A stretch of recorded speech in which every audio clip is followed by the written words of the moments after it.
Hello, English learners. Welcome back to English Pods. I am Leonardo. Whoa, and I'm Elizabeth. Today, we are diving into something a little different, like really different. Different good or different, Oh, definitely different good. Today, we are exploring an essential topic for anyone looking to excel in English. Today, we're tackling the TOEFL IBT. TOEFL. You know that test that's like the golden ticket to studying or working in an English-speaking country? We've got a bunch of online articles all about how to prep for this thing. Lots of tips and tricks. And we're here to break it all down for you. Absolutely. So much good info out there. Yeah. It's amazing how much the TOEFL has actually changed over the years. Oh, really? Yeah. You know, from like paper and pencil Oh, wow. to computer-based, and now this internet-based IBT. It's always evolving. Wow. Keeping up with how people actually use English in academics. That makes sense. So let's start by getting a handle on the format. You know, what to expect. Right. When you walk into that test center, clock's ticking, and you've got 4 sections.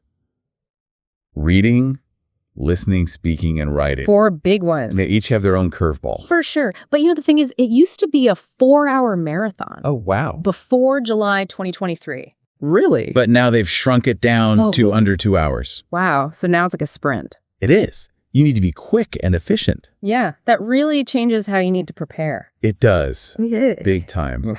A lot of these articles talk about how crucial it is to tailor your study plan to your strengths and weaknesses. Like training for a specific race. Exactly. Yeah. You got to know your course.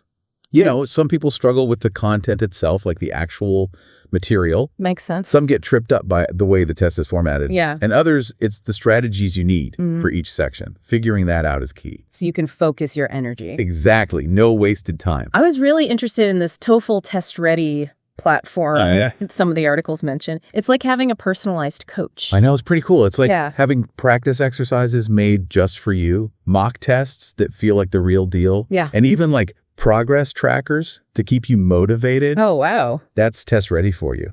That sounds amazing.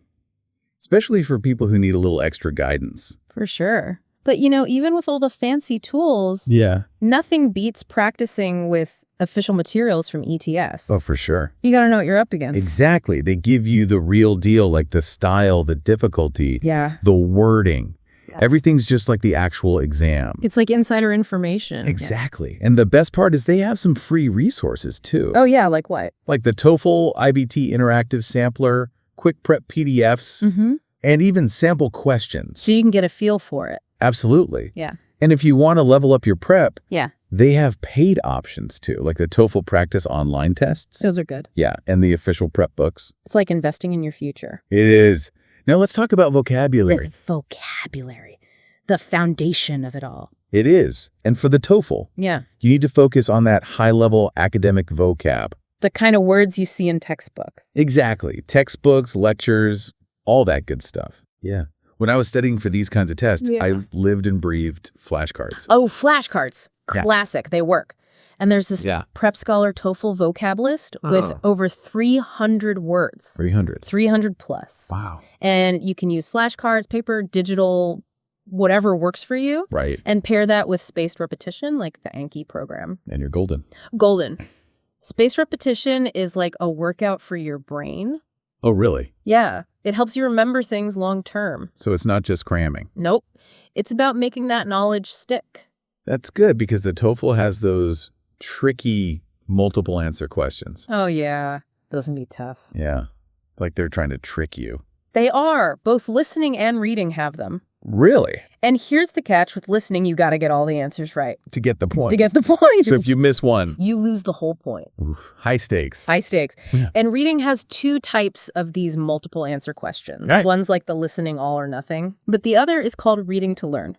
Okay. And it can be worth 2 or 3 points. Wow. And you can get partial credit on that one.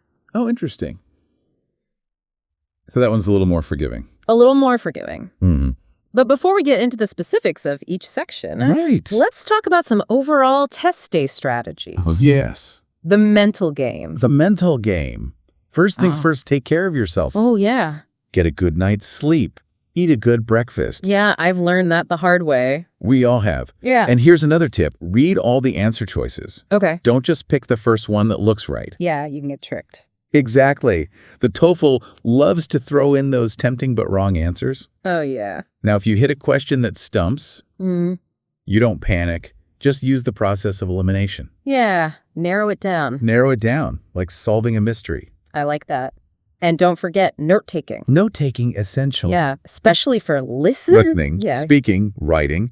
Jot down key points, main ideas. It'll help you remember later. It's like your cheat sheet. It is. And here's a little bonus. There are no penalties for wrong answers. Oh, really? So don't leave anything blank. Always guess. Always guess. You never know. You might get lucky. That's a good tip. Now, more than anything, stay calm and focused. Easier said than done, I know. Oh, yeah. Those test nerves can get to you. They can. But trust in your prep, and remember, you got this. You put in the work. You have. Yeah. Now, while we're on the topic of preparation, let's talk about the reading section. Oh, yeah. That one can be a real brain workout. It can, especially with those long passages. But one of the best things you can do is to read complex English texts regularly. Like what kind of stuff? Newspapers, journals, magazines, anything that challenges you. Okay, so like real world stuff, not just textbooks. Exactly. It helps you build that reading stamina. Makes sense. And get comfy with different writing styles. So by test day, I'm a reading machine. That's the goal. Now, during the test itself, finding the right reading strategy is key. Okay, so there's not just one right way. Nope. Some people like to read the whole passage first, get the big picture, others skim, and then go straight to the questions. It's like finding your learning style. It is. It's about what works best for you. And Prep Scholar actually talked about 4 main reading strategies. Yeah, they each have their pros and cons. So try them out and see what clicks. Exactly. Find your perfect match. Yeah. Now, speaking of clicking, that clock is always ticking. Oh, yeah. Time management is key. It is. You want to aim for about 20 minutes per passage and question set. Got it. And remember, all the answers are in the passage. Okay, so no outside knowledge needed? Nope. Stay focused on the text and the questions. Laser focus. Now, if you get stuck on a question, don't waste time on it. Just skip it and come back later. Okay, so prioritize. Prioritize. Sometimes a fresh perspective helps. Good tip.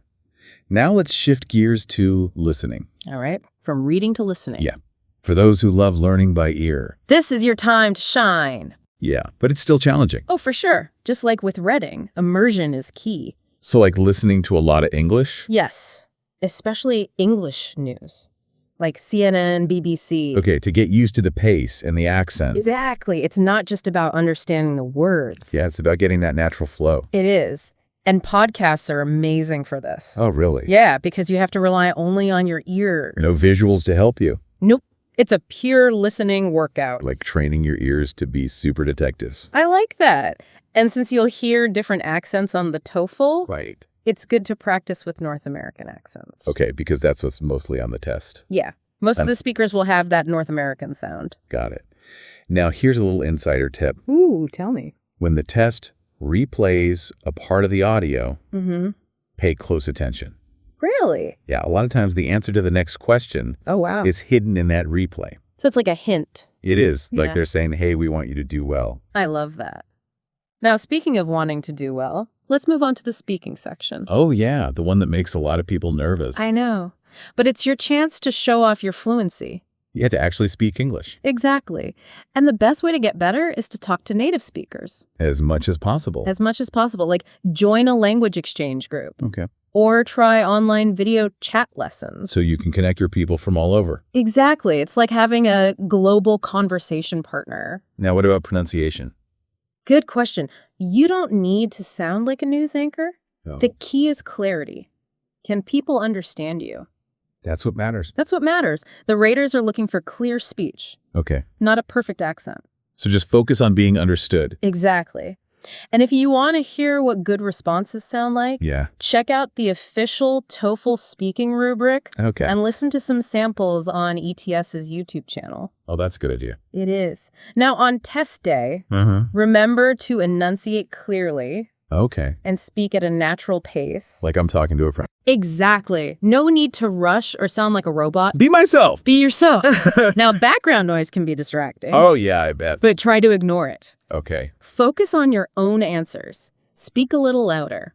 So they can hear me. Exactly. And use all the time you have. Don't cut myself short. Nope, 45 or 60 seconds, make the most of it. Okay, feeling more confident about speaking already. Good. Now let's wrap things up with the writing section. So we've covered a ton of ground today. You know, right? From reading to listening to speaking and writing. It's amazing how much goes into prepping for the TOEFL. It really is.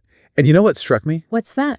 How much emphasis all these articles put on personalized prep. It's not a one-size-fits-all kind of test. Exactly. You got to figure out what works best for you. Your strengths, your weaknesses, your learning style. And then use the right resources. Oh, yeah. Those official ETS materials are gold. I mean, those TPO tests really help me get into the test mindset. They're great for simulating the real experience. And don't forget about practicing English in everyday life. Yes. Reading, watching movies, talking to native speakers. Make it a habit. Exactly. The more you immerse yourself, the better you'll get. Exactly. So what's the takeaway for our listeners today? Well, I think we've shown them that the TOEFL is challenging. No doubt about it. But it's definitely doable. Absolutely. With the right prep and mindset, you can conquer this test. You got this. Remember, this is just one step. One step on a bigger journey. To achieving your dreams. Exactly. So keep practicing, keep learning, and don't give up. We're rooting for you. And that's a wrap for today's deep dive. Until next time. Thanks for joining us.